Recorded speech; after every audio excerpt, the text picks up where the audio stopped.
Craftroom organization is so much simpler than it seems. Hi everyone, my name is Brennan and welcome to Brennan's Crafty Corner.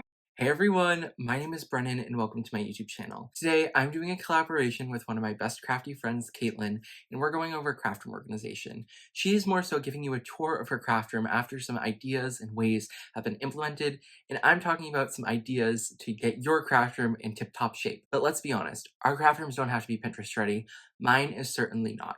So these tips aren't, we're going to label 20 bins with the prettiest handwriting. We're here to do craft room organization tips that actually work and are functional, so you can have the best craft room for you, and it doesn't have to be the prettiest. My first tip, start small. Do not look at your room holistically. Look at one space, because when you look at your whole room, if it's a mess, or if you're like, I need to change stuff in here, it's going to be too daunting when you're seeing a shelf out of place and a drawer out of place.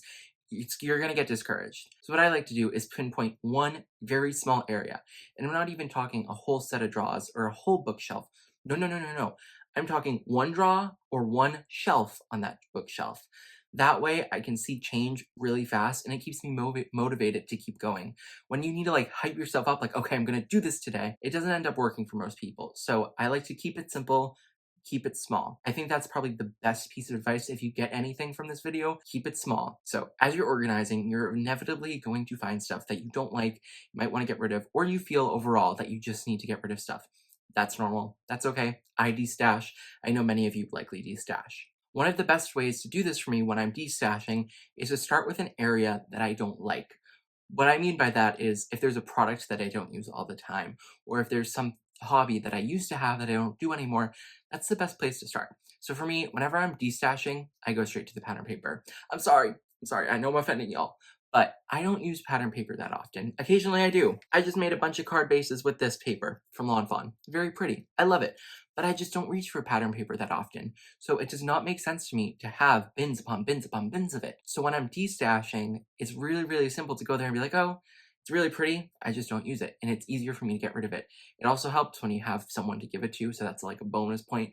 But when you're destashing, start with a product type or some category that you don't use as often, because I find it easier to let go. Speaking of pattern paper, another thing that I think is really good to do is limit your supplies to a set area or a set bin. My 6x6 pattern paper gets one bin, that is it. If I have more than that bin and I get a new pack, the other pack has to go. If it does not fit in that bin, it's not working.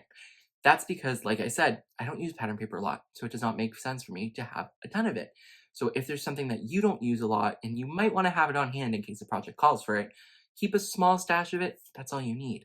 I used to have so much more pattern paper and it just took up space that I could be using for products that I use all the time, like stamps or like different inks or different cardstocks. So by limiting the amount of pattern paper I have, that really helps me keep organized and it helps me have room for products that I do use more. So my fourth tip is to go vertical in unexpected ways. I know this is in every craft room video ever. Go vertical, use your vertical space. I know, it's old, but it works. That's why we keep saying it. It works. I use metal sheets on the side of a bookshelf, and it works great for storing dies. So one way that's kind of out of the box that I've gone vertical is using stamp pockets for multiple stamps. Now, instead of having two stamps front to back, I have two on top of each other, which takes up a little less room and helps me fit more in my bin. One of my bins used to be completely full of 3x4 flower stamps. I'm like, oh my gosh, I have too many flower stamps. But then I got some bigger stamp pockets, bada bing, bada boom. Now I can stack them, and now I have so much more room, only half the bin is full. So that really works for me. I even do this with 4x6. If you get some of those huge stamp pockets, it works. My fifth tip is to create a dump zone.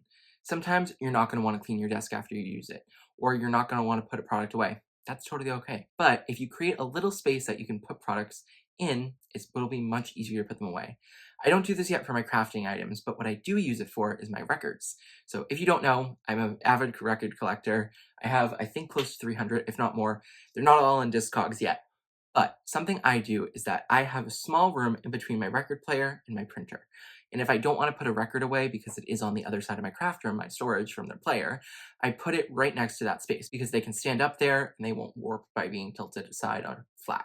So once that room gets full, and it's only a few records I can fit in there anyways, that's when I get my cue, hey, I have to put these away, so I put them back. If you do this with craft products, I think it will work great because you just put them in the bin. Once that bin's full, you're like, darn it, I actually have to put these away now. And you can spend a little time at the start of that crafting session to put them away. So that way, your mess stays in one contained area. You're not getting overwhelmed by your desk being too messy, and it actually helps you to put stuff away. And lastly, for my final tip, keep it simple.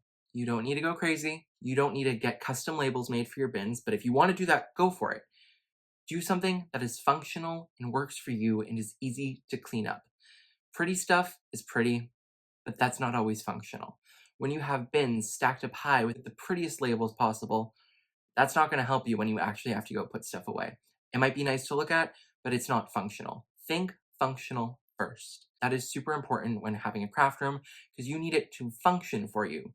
You don't need it to be pretty. You're making the pretty stuff. Your cards are the pretty stuff. Your scrapbook layouts are the pretty stuff. Your mixed media art is the pretty stuff. It's not the bins that need to be pretty. It's the artwork and the stuff you're making. So just keep it simple and keep it working. So important. So thank you so much for watching. That's all the tips I have for you today. But now it's time for you to go check out Caitlin's video. She's going to have an amazing video showing off her craft room and stuff she does to stay organized and be organized. It's a journey, it's a process, and she's going to share that with you today. So go to my description box. Her link will be there. Make sure you go watch it. Caitlin is amazing. She is so talented at coloring and just making cards in general. So make sure you go check her out if you don't already follow her, and make sure to go watch that video. To everyone who's watching, thank you so much. I hope you have an amazing rest of your day, and I hope you really enjoyed this video. Bye everyone, and happy crafting!